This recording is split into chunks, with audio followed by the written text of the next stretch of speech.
Hi guys, it's Steffi from the Novelty Corner and welcome back to my channel and welcome to another Books Beside My Bed video. For those of you who are new here, I film one of these every week where I wrap up the last 7 days worth of reading, and for those who are very familiar with the series, welcome back. This is my reading week from the 23rd until the 29th of August. I read a total of 6 books this week, 2,146 pages, and my yearly reading total is up to 284 books. For those following along with my Marvel rewatch with my book club, we watched Thor Ragnarok and Ant-Man and the Wasp, which was a delightful back-to-back series of movies to watch. And yeah, we're getting very close to the end now, so next weekend will be the last 3 movies that are currently out. But let's jump into the books for the week. So this week would normally have been my Read Digital week, but I really just decided to go with picking up what I wanted to read when I wanted to read it, mostly because I've been so, not hesitant, but just reluctant to pick up books. So I'm pretty proud of this week. There was one book I pushed through and that was because it was a review copy from NetGalley, and there's a lot of review copies this week. So yeah, let's talk about books. The first book that I read this week was The Survivors by Jane Harper. This is Jane Harper's newest release. It is due to come out in September. It is being published by Pan Macmillan Australia and I gave it 5 out of 5 stars. For those of you who are unfamiliar, Jane Harper is the author of The Dry, which I absolutely adored once I started reading it. I put off reading that for so long. But yes, now I am obsessed and Jane Harper is an auto-buy. And when I got the review copy for it, there was a lot of happy dancing around my apartment. It is about Kieran who grew up in a small coastal Tasmanian town. In his past, in his sort of late teens, something happened to him, and as a result, we find out that his older brother was killed, but we don't know how or why this came about. But Kieran feels a lot of guilt around this event. After high school, he escaped this town, he went to Sydney, went to university, and now years later he's returned to help his parents move from their family home, and he's brought along his young wife and their very young child. He's very uneasy being back in this town, and you can tell from the way his inner thoughts are around this place and how other people in the town perceive him, like they're not quite sure what to do with him. And then a few days into his trip home, the body of a girl washes up on the beach. And so suddenly the town is thrust into this investigation about the death of the girl and whether or not it was an accident. And for Kieran, it brings up a lot of memories around the time when his brother died as well. So the whole thing is very sort of interwoven. It's all about those small towns, the small communities where everyone knows everyone else's business, and yet people still have secrets. Just like with all of her other books, Jane Harper writes place incredibly well. This may not be outback country Australia, which is very harsh, but living in coastal towns has its own dangers and its own sort of set of treacherous conditions given the right circumstances. And you just feel that it's very atmospheric, and I loved it. It probably sits just below The Dry and The Lost Man as my favourite of Jane Harper's books, but it is very much like The Dry, and I think as I was reading it, I was going, oh yeah, these are the things that happened in The Dry, or that were present in The Dry that I really liked, just in a completely different setting with different characters. And while some people would probably not like that necessarily having that same formula, I really enjoyed it. It kept me engrossed. I could not put it down once I started it. The second book that I read this week, because it arrived during the week, was Emerald Blaze by Lona Andrews. This is book 5 in the Hidden Legacy series. It is a 2020 release and I gave it 5 out of 5 stars. It is an urban fantasy series that is absolutely delightful. Obviously, being book 5, it's very tricky to talk about this book without spoilers. However, it does follow Catalina Baylor, who is the second oldest of the Baylor sisters. She has taken over the position of head of her house for her family. This is a world where those people who have magic essentially are the top of society, and House Baylor is relatively new, and very few people actually understand the extent of the magical capabilities of the members of Catalina's family. The first 3 books in the series followed Catalina's older sister Nevada, who does appear in this book, and I believe that books 4, 5 and 6 will follow Catalina. And in particular in this book, we see the return of Alessandro, who was someone who Catalina has a huge crush on and had worked with in the first book of her trilogy. And yet he left at the end of the book, and so she was kind of heartbroken, and this is all about how they learn to deal with each other and how they have to open up about secrets that they've been keeping from each other as well, all while fighting a big bad. And honestly, this was just fun from start to finish and I adored it. Then I read Sex and Vanity by Kevin Kwan. This is a 2020 release from, well, I think it was Hutchinson's, but I can't remember exactly which publisher. I requested it from on NetGalley and I gave it 2 out of 5 stars. I've not read Kevin Kwan's books before, and I know he is very popular, and the Crazy Rich Asians series is extremely popular. I wanted to try his writing, just, you know, in case, and it is not for me. I wish I could give you a synopsis of Sex and Vanity, except I can't because I actually didn't care.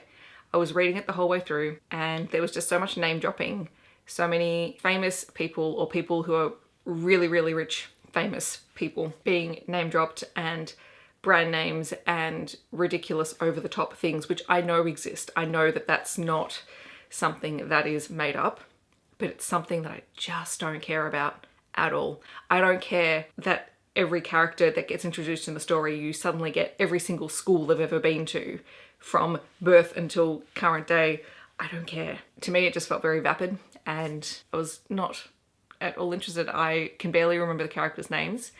I can vaguely remember some of the plot because it starts, like the first third of the book takes place in the past when something happens to the main character, and then you like flash forward a couple of years and suddenly she's engaged, and then the person that she was involved with in that past section comes back, but that's the extent of it. I didn't care. I don't think it's necessarily a badly written book, but it's definitely not one that's written for me. Then I read None Shall Sleep by Ellie Marnie. This is Ellie Marnie's most recent release. It comes out on Tuesday, so I'm not actually going to talk about it in this video because I'm going to do a separate video that's going to go up tomorrow and talk about this and celebrate its book birthday. It is a young adult psychological thriller, suspense thriller, and it was fun. I loved it. I gave it 5 out of 5 stars.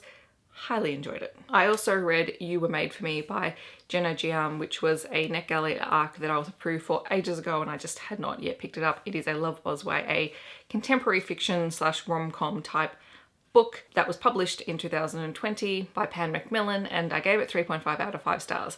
I really liked Jenna's first book, which was What I Like About Me. This one, there was something about it, and I'll talk about it in a minute, that just didn't really do it for me. So in this book, we follow Katie, who is 16 and has a best friend called Libby. She's also really good friends with her next door neighbor, Theo, and she is dreaming of having the perfect boyfriend. And then one night, she and Libby literally cook up the perfect boyfriend who magically appears in her bed. And they call him Guy, and he is delightful, he is kind, he looks like a Hemsworth brother, and, you know, all the hilarity that ensues with having this, you know, basically newborn 17-year-old guy turn up in her life. Like, all that was fine. That side of it was quite entertaining because you see as Katie goes through, you know, the social issues that teenagers face in high school, and, you know, the parental issues and overbearing families and all of that sort of stuff. Like that stuff was totally fine. The thing that really drew me out of this book every time it happened, and it happened in pretty much every chapter, is you have the fact that Katie is narrating the story to us, and then interspersed with sort of the main narrative, you have Katie and Libby talking to each other, talking to the reader. And I don't know whether it was because it was the uncorrected proof copy that I had on NetGalley, like you couldn't tell the difference between that conversation and the story. So every time it happened, I had to readjust, and it just pulled me out of the story every time. While aspects of the book worked for me, other aspects of it didn't particularly either. So there'll be people who absolutely love this style because it is very rom-com-y. I'm not the rom-com kind of person, generally speaking, at least not in a YA context. And the last book that I read this week was High Heat by Annabeth Albert, which is book 2 in the Hot Shots series.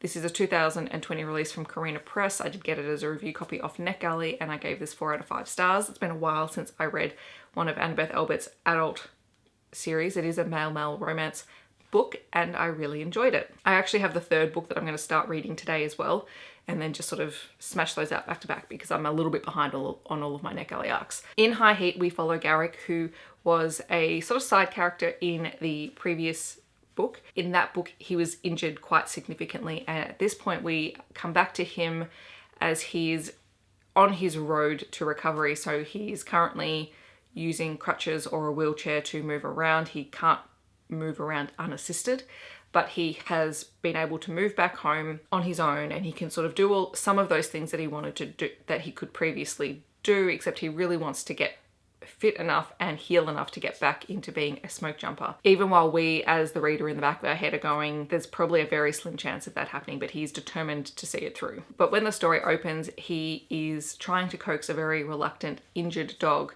into coming closer so he can help it and get it, or so he can, you know, get hold of it and then get it some help. In the end, he has to go over to his neighbor's house, who has more experience with dogs, and sort of ask for help. But when he knocks on the door, it is his elderly neighbor's grandson who opens the door, and the two of them sort of strike up this banter and then take this dog to the vet together, and so on and so forth. So that's sort of like the little meet cute where they're helping the dog. So the grandson's name is Rain. He grew up in I suppose it's like a commune sort of environment, but he's come to live in this small country town with his grandmother to help his grandmother out. And he's absolutely adorable. I loved Rain. He was just he's the sunshine character of the book. That's all I can say. So what we find out about Garrick is that Garrick is pansexual, which is great because we don't always see that in books. And the two begin spending more time together because Rain convinces Garrick to foster this dog who they can't find the owner of, and promises to come by and walk it every day and help out with it, so that Garrick gets used to the idea of having a dog, because Rain understands that Garrick probably needs the company in his house, either from the dog or from Rain visiting. And then the two start flirting and they have this relationship, which is an age gap romance, but it is kind of adorable because they both try and look after the other in their own way. And yeah, I really enjoyed it. It was good fun. It was nice to be back in sort of one of Annabeth Albert's worlds, and I'm looking forward to reading the third book. So those are the books that I read this week. In the comments below, let me know if you have read these books, or feel free to let me know something else that you have been reading. I would love to hear. I hope that wherever you are in the world, you are having a wonderful day, and I'll catch you guys in my next video. Thanks so much for watching. Bye guys.